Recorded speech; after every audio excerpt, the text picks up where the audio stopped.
So the last video I talked about, I labeled it Hell Part 1, and I talked about my nephew and his bad dreams that he has because his heart is so burdened for his friend that's going to hell, and how as Christians we should have a burden for not just our lost loved ones but for the lost in general.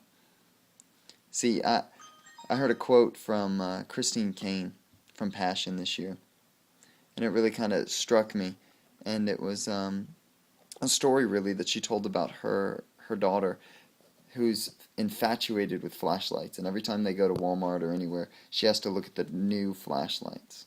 So she goes and she picks up this Barbie one down the toy aisle, and she turns it on, but yet this time she wasn't as excited.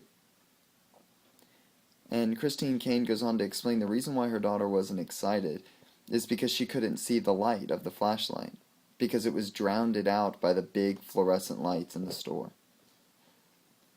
And then she goes on to explain something about us having a passion for the dark places in this world and to shine the light, because she says this truth, and it blew my mind. And it's that if our light only shines, the light that Jesus puts inside of us, if it only shines when we're at church or when we're around a whole lot of Christians, then our light individually is not going to shine very bright. Like that Barbie flashlight is going to be drowned out by the lights of so many others. But when we shine the light in the dark places in this world, the places where people are hurting, where people are dying, where people are in need of love, if we shine our light in those places, how much more will it shine than if we only shine it around Christians or at church? See, Jesus speaks about hell so often in the New Testament, not because he wants to scare people to get to heaven. I believe he talks about hell so much because he wants to open up our eyes to the fact that we have loved ones that are going, that we have friends and family members that are going there. I don't know about you, but I know that I have. And so many times we get so calloused, we get so used to the fact that God will reach them one day. But really think about it. When was the last time you prayed for them? When was the last time I prayed for them? But more than that, we need to realize that God put this passion and talks about it so passionately because we need to allow our light to shine, not in the bright places of this world, but in the dark places, with those that really need it. It reminds me of a song, This Little Light of Mine.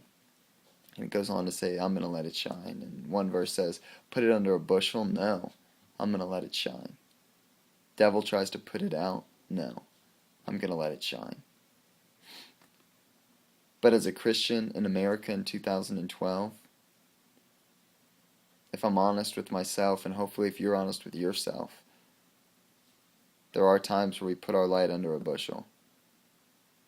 And if we're really honest, there might even have been a time in your past or right now where the devil's blown it out.